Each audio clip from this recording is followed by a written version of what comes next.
নমস্কার, অ্যাস্ট্রোচেক চ্যানেলে আসার জন্য সকলকে অসংখ্য ধন্যবাদ। আশা করছি ইতিমধ্যে কিন্তু আপনারা থাম্বনেলটা দেখে আইডিয়া করেই নিয়েছেন যে আজ আমরা কি সম্পর্কে আলোচনা করব। হ্যাঁ, 29শে মার্চ 2025 শনি মহারাজ রাশি পরিবর্তন করতে চলেছে। বিগত 2.5 বছর ধরে কিন্তু শনি মহারাজ অবস্থান করেছিল কুম্ভ রাশিতে। তার ফলস্বরূপ রাশিচক্রের 12টি রাশির মানুষই বিভিন্ন দিক থেকে একটা পজিটিভ পরিবর্তনও দেখেছেন এবং বিভিন্ন দিক থেকে একটা নেগেটিভ পরিবর্তনও দেখেছেন।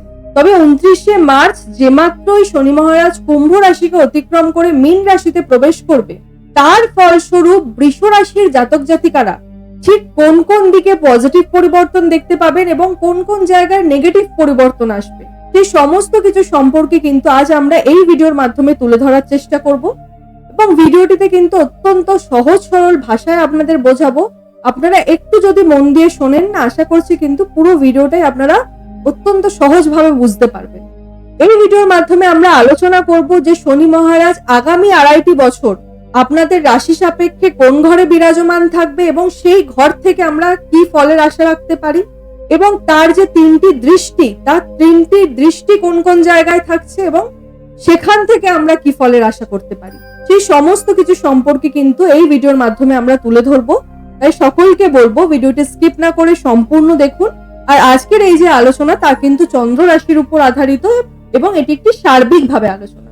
সর্বপ্রথম বলবো, আপনার রাশি সাপেক্ষে শনি মহারাজ অবস্থান করে থাকছে 11th হাউসে আগামী 2.5 বছর অর্থাৎ 2027 সাল পর্যন্ত। আর শনি মহারাজ কিন্তু আপনাদের ক্ষেত্রে নবম এবং দশম ঘরের লর্ড। আবার 11th হাউসে থেকে শনির দৃষ্টি থাকবে আপনাদের ফার্স্ট হাউস অর্থাৎ রাশির উপর, আপনাদের 5th হাউস এবং আপনাদের 8th হাউসে। এই 3টি জায়গায় শনি আগামী 2.5 বছরের জন্য দৃষ্টি প্রদান করবে আপনাদের 11th হাউসে বিরাজমান থেকে। আশা করছি এই অবধি আপনারা বুঝতে পেরেছেন। এবার প্রথমত হচ্ছে আমাদের এটা জানতে হবে যে 11th হাউসে শনি যে বিরাজমান থাকবে সেই ঘর থেকে কি কি দেখা হয়ে থাকে। দেখুন, জ্যোতিষ শাস্ত্রে কিন্তু 11th হাউসকে বলা হয়ে থাকে লাভ ভাবের ঘর, অর্থাৎ আমাদের ইচ্ছা শক্তি, আমাদের যে মনের ডিজায়ারটা রয়েছে তার ঘর। তার সাথে সাথে ইনকাম বা কর্মের ঘরও কিন্তু বলা হয়ে থাকে। মানে 29শে মার্চ 2025 থেকে শনি যে মাত্রই আপনাদের একাদশে প্রবেশ করবে, সবার প্রথম তো আপনাদের ভাগ্যে প্রবল মজবুতি আনবে। বৃষ রাশির যে সমস্ত জাতক জাতিকারা বহু সময় ধরে প্রচেষ্টা করছেন যে বিভিন্ন ভাবে কোনো লোহার কাজের সঙ্গে যুক্ত হবেন বা অয়েল রিলেটেড কোনো কর্মের সঙ্গে যুক্ত হবেন, যে কোনো অয়েল, হ্যাঁ, পেট্রোল পাম্প হোক বা অয়েল রিলেটেড যে কোনো কর্ম, অয়েল কিন্তু রিপ্রেজেন্ট করে থাকে শনি মহারাজকে, বা গ্যাস জনিত কোনো কর্ম বা বিভিন্ন ভাবে মেশিনারি কোনো কর্মের সঙ্গে আপনারা যুক্ত হওয়ার কথা ভাবছিলেন, তাদের ক্ষেত্রে বলবো একটা সুবর্ণ সময় কিন্তু আসছে। 29শে মার্চের পরে আপনাদের কিন্তু এই সমস্ত কর্মে একটা ভাগ্যের মজবুতি আপনারা পাবেন। যারা অলরেডি এইসব কর্ম করেন তারা তো পাবেনই, যারা এই সমস্ত কর্ম নতুন করে শুরু করার কথা ভাবছিলেন তাদের ক্ষেত্রেও কিন্তু ভাগ্যের সমর্থন প্রবল মাত্রায় থাকবে। কারণ শনি মহারাজ কিন্তু আপনাদের ক্ষেত্রে যোগকারক গ্রহও বটে, যে কিনা একাদশে বিরাজমান রয়েছে। আর একাদশ ঘর অত্যন্ত শুভ একটি ঘর। একাদশ ঘরে যে কোনো গ্রহই বসুক না কেন তা কিন্তু আমাদের লাভই দিয়ে থাকে, কারণ লাভের ঘর। একাদশ ঘরে প্রত্যেকটি গ্রহ, আমাদের যে 9টি গ্রহ, 9টি গ্রহের প্রত্যেকটি গ্রহই কিন্তু একাদশ ঘরে সমস্ত সময় শুভ ফলাফলই প্রদান করে থাকে। শনি মহারাজ সম্পর্কে বলতে গেলে আর একটা জিনিসও বলা হয়ে থাকে, সেটা হচ্ছে শনি মহারাজ যে অবস্থানে বসে থাকে না, সেই অবস্থান জনিত একটা কর্ম বা পরিশ্রম কিন্তু আমাদের অধিক মাত্রায় করিয়ে থাকে। তার সাথে সাথে আমাদের প্রফিটের মাত্রাটাও কিন্তু বাড়ায়। মানে বৃষ রাশির মানুষেরা বর্তমানে চাকরি হোক বা ব্যবসা, আপনি যার সাথেই জড়িত থাকুন না কেন, আপনার এক্সট্রা ইনকাম অফ সোর্স কিন্তু বানানোর প্রচেষ্টায় এবার আপনি লাগবেন। তার কারণ লাভের ঘরে বসে রয়েছে শনি মহারাজ। লাভের ঘরে বসা মানে আপনাকে কিন্তু আপনার লাভ বাড়ানোর জন্য ছোটাছুটি করাবে। অর্থাৎ আপনি ভাববেন এখন কিভাবে আপনার লাভটাকে আপনি বাড়াবেন, কিভাবে আপনি আপনার ইনকাম বাড়াবেন। আপনি কিন্তু নিজে এইসব নিয়ে ভাববেন এবং আপনি কায়িক পরিশ্রমও করবেন। তবে এই যে আগামী 2.5 বছর, এই আগামী 2.5 বছরে আমি বলবো বৃষ রাশির মানুষদের জন্য কিন্তু 2025 সাল সব থেকে বেশি সুন্দর যাবে। আমাদের 12টি রাশির মানুষদের মধ্যে বৃষ রাশির মানুষদের ক্ষেত্রে সবচেয়ে বেশি শুভ যাবে, কারণ আপনাদের ক্ষেত্রেই কিন্তু শনি লাভ ভাবে বসে থাকবে। আপনারা মাটি ছুঁড়েও কিন্তু সেটা সোনার মতো ফল দেবে আপনাদের।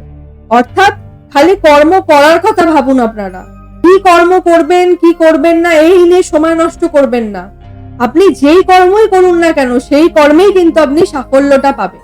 অন্যদিকে 10th হাউসের কানেকশন থাকছে 11th হাউসের সাথে, মানে কর্মে প্রমোশন আসবে, প্রমোশনের জন্য আপনি প্রচেষ্টাও চালাবেন। এছাড়া এর সাথে সাথে চাকুরি পরিবর্তন এবং নতুন চাকুরি প্রাপ্তির ক্ষেত্রেও কিন্তু যোগাযোগ মাধ্যম বৃদ্ধি পাবে। আর আপনাদের না তো শনির সাড়ে সাথে আছে না তো শনির ঢাইয়া, সে ব্যাপারে কিন্তু আপনারা নিশ্চিন্ত থাকুন। আবার শনি বসে আছে একাদশ ঘরে, মানে আপনাদের যে সত্যি বলবো এতটাই ভালো সময় আসবে না, বিগত বহু বছরের তুলনায় বৃষ রাশির মানুষেরা কিন্তু এবারে নিজেদের জীবনটাকে উপলব্ধি করতে পারবেন। এই 2025 সালের বলতে পারেন মে মাস থেকে কিন্তু সবচেয়ে বেশি একটা ফ্রুটফুল রেজাল্ট আপনাদের জীবনে আপনারা দেখতে পাবেন। এবার বলবো যে শনির যে 3টি দৃষ্টি তা আপনাদের কি কি ফলাফল নিয়ে আসবে। প্রথমেই শনির একটি দৃষ্টি থাকছে আপনাদের রাশির উপর। রাশি মানেই কি আমাদের চন্দ্রমা, অর্থাৎ আপনাদের চন্দ্রমাতে কিন্তু একটু নেগেটিভ প্রভাব দেবে। হ্যাঁ, নেগেটিভ প্রভাব দেবে, যেটা সত্যি আমি সেটাই আপনাদের জানাচ্ছি। যেমন আপনাদের মধ্যে কিন্তু ওভার থিঙ্কিং বাড়বে, অকারণে যে কোনো জিনিস নিয়ে একটা চিন্তা করার প্রবণতা কিন্তু আপনার মধ্যে থাকবে। সম্পর্ক নিয়ে অতিরিক্ত মাত্রায় আপনি সিরিয়াস হবেন, বা অহেতুক কিন্তু কোনো ছোটখাটো বিষয় নিয়ে আপনার মধ্যে একটু সেন্টিমেন্টাল ইস্যু দেখা যাবে। কেউ কোনো কথা বললে আপনার একটুখানিতেই মাথা গরম হয়ে যাবে, এই জিনিসগুলো কিন্তু থাকবে। যেই নিয়ে রাগ করার কোনো প্রয়োজনীয়তা নেই, অহেতুক সেই সমস্ত কারণ নিয়েও কিন্তু আপনার মধ্যে একটু বিরক্তি ভাব, একটু রাগ তা কিন্তু মনের মধ্যে তৈরি হবে। অর্থাৎ ওভার থিঙ্কিং করা, অ্যাংজাইটি, হাইপার টেনশন আপনাদের জন্য, মানে অতিরিক্ত মাত্রায় একটা চিন্তা করার প্রবণতাটা কিন্তু চন্দ্রমাতে যখন শনির দৃষ্টি পড়বে তা কিন্তু আগামী 2.5 বছরের জন্য আপনাদের ক্ষেত্রে থাকছে। তবে আমি বলবো আপনারা যদি এই ভিডিওটি আগের থেকে শুনে নেন সেক্ষেত্রে কিন্তু আপনারা নিজেদের মন মানসিকতা একটু ব্যালেন্স করে চলুন, এবং যে কোনো বিষয় নিয়ে ওভার থিঙ্কিং করবেন না। চিন্তা ভাবনা করাটাকে কিন্তু বেশি প্রাধান্য আপনারা যদি দেন সেক্ষেত্রে কিন্তু আপনারা খানিকটা প্রবলেমের সম্মুখীন হতে পারেন। তাই বলবো যতটা পারবেন নিজেকে কর্মব্যস্ত রাখুন এবং টেনশন থেকে নিজেকে দূরে সরিয়ে দিন আগামী 2.5 বছরের জন্য। আবার শনির আরেকটি দৃষ্টি থাকবে আপনাদের 5th হাউসে, আর 5th হাউস থেকে দেখা হয়ে থাকে আমাদের পড়াশোনা, প্রেম জীবন এবং সন্তান। আর শনির 5th হাউসের দৃষ্টি সন্তান প্রাপ্তি করার জন্য কিন্তু একটা অনুকূল সময় বলতে পারেন। সাথে সাথে 15ই মে কিন্তু আবার দেবগুরু বৃহস্পতি 2nd হাউসে চলে আসছে। অর্থাৎ বৃষ রাশির জাতক জাতিকাদের মধ্যে যারা সন্তানহীন দম্পতি, যারা এখনো অব্দি সন্তানহীন দম্পতি রয়েছেন তাদের জন্য কিন্তু একটা সুবর্ণ সময়। কনসিভ হওয়ার পসিবিলিটি কিন্তু অনেক বেশি। শিক্ষার্থী বিদ্যার্থীদের ক্ষেত্রেও বলবো শিক্ষার্থীরা নতুন কিছু করার প্রচেষ্টা এই সময়কালে করবেন। নতুন কোনো কিছু শেখা বা নতুন কোনো যে কোনো একটা কম্পিটিশনে নিজের নাম নথিভুক্ত করতে চাইবেন আপনারা, এবং পড়াশোনার প্রতি কিন্তু আপনারা একটা এক্সট্রা সিরিয়াসনেস হয়ে উঠবেন। এই পরিবর্তনগুলো কিন্তু শিক্ষার্থী বিদ্যার্থীদের মধ্যে আসবে।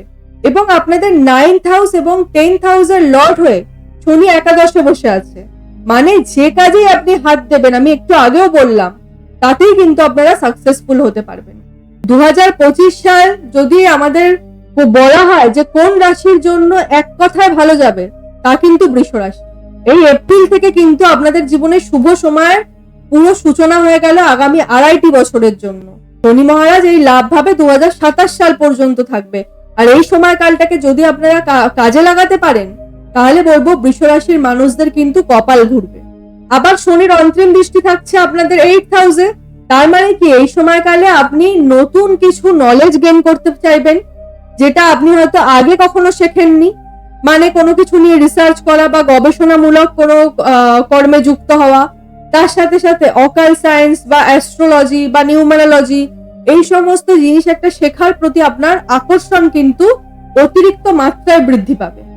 আবার অন্যদিকে 5th হাউসে শনির দৃষ্টি ছিল, সেটা কিনা আমাদের লাভ লাইফটাকেও ইন্ডিকেট করে থাকে। মানে এই সময়কালে আপনার পার্টনারের মধ্যে জেদ এবং রাগ বাড়বে।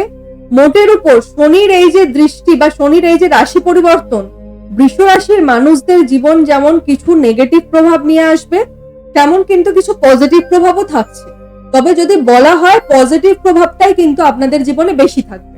নেগেটিভ প্রভাবটা কোন জায়গায়? নেগেটিভ প্রভাবটা হচ্ছে আপনার পার্টনারের সঙ্গে কিন্তু একটু জেদ, একটু মিসআন্ডারস্ট্যান্ডিং, একটু একে অপরের সঙ্গে মনোমালিন্য এগুলো কিন্তু থাকবে।